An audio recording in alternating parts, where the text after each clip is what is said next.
today you're going to be creating your selfie little sketch. The first thing you're going to need to do is open up your computer and log into Canvas. Once you get on Canvas, you're going to go to your Art 1 class, and then you want to go to the Modules tab. Once you get on the Modules tab, scroll all the way down to the bottom, and you'll see Unit 6, and then you'll see today's assignment, which is the Selfie Digital Sketch. Click on that. Once you click on that, you'll see there's some directions. The first step says to download a copy and save the attached PowerPoint to your computer. So right here, I have a link to the PowerPoint. You know that when you open that link, it's going to open up the PowerPoint in the online version. So before you can do anything, you need to go to the File tab, you need to save as, and then you need to download a copy to your desktop. Once you've downloaded the copy, you're going to open it up from the desktop, and then you're going to see that you have the template. So the first step that we have to do is we have to save it before we start editing it. This is the copy that you want to edit, not the one that's online. So I'm going to go to Save As, and then you can see I've saved it with my name in front. So Katie Haas, and then I'm going to either save it to my Downloads folder, or if you've created an Art 1 folder, you can put it there. So the next step says to copy and paste my selfie into slide 2. So on slide 2, I'm going to fill the entire slide with my selfie. There's 2 ways that you can get your selfie to your computer.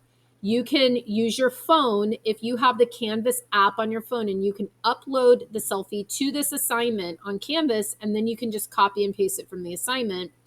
Or you can email yourself the photo. If you email yourself the photo, then you'll have to go to your email and save it. I've already done that. So I emailed myself the photo, and then I saved it in my downloads. So I'm going to go ahead and I'm going to copy my photo, and then I'm going to come back to my PowerPoint, and on slide 2, I'm going to paste it. Okay, so here's my selfie. Obviously, I'm an art teacher, so I'm wearing my art shirt and I'm in my classroom. So now I've got my selfie and it's filling the entire slide. Step number 3 says to fill the entire slide. I've done that. And then step number 4 says to crop if necessary to make sure that your selfie fits the dimension of the slide. There should be no negative space, and the selfie cannot go past the edges of the slide.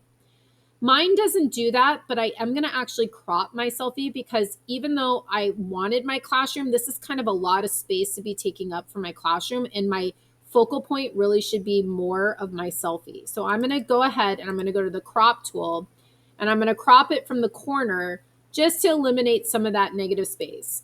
I don't maybe want to have all of my classroom in there, or maybe I don't want any of my classroom at all. Now I'm going to pull from the corner, and as you can see, I'm not filling that slide all the way, so I'll go to my crop tool and just uncrop it a little bit so I'm filling the slide. Okay, back to my directions. It says now I need to change my selfie to black and white. So I'm going to double click on my selfie. I'm going to come to color, and then the very first one is black and white. Now you can see it's made my picture very gray. So I want to go to corrections, and I want to play around with contrast so that I'm getting some more values in there. So that looks pretty good. The next step says to apply the artistic cutout effect to it. This is what's going to make it look like it's in the pop art style. So again, double click on your picture, come to artistic effects, and then I'm going to come down to the very bottom, far left, where it says cutout. Okay, now you might be saying, Mrs. Haas, you have no nose and mouth anymore. That's true. So let me show you how to fix that. Come back to artistic effects, come all the way to the bottom where it says options, click on that. Now over here, it's opened up some options where it says numbers of shades. I can click on this, and it's going to give me more shades, and it's going to give me some more detail in my picture. So 5 looks pretty good. 6 doesn't look as good as 5. So I'm going to leave it at 5. And now I'm looking at this, and I still feel like it needs some more contrast. If you notice in my picture, a lot of the light or white values are taken up by that classroom. So I think I'm going to get rid of the background because the background is kind of making my overall portrait look too dark because it's taking up all the light values. So I'm actually going to undo my artistic effect for a minute, and then I'm going to get rid of my background. The way you can get rid of your background is if you press the buttons Shift, Apple, and S all at the same time. That'll open up the snippet tool. And then you can see the second button on the right is the freeform snip. It looks like a lasso. So I can actually use this tool, and I'm going to trace around my picture so that I can get rid of the background. And I'm going to bring it down here. And it's okay if your lines aren't perfect. And now it's going to automatically take a screenshot of just that part. Now I can erase this picture. I'm going to paste my new one on there. And now I can enlarge this really nice and big without my background.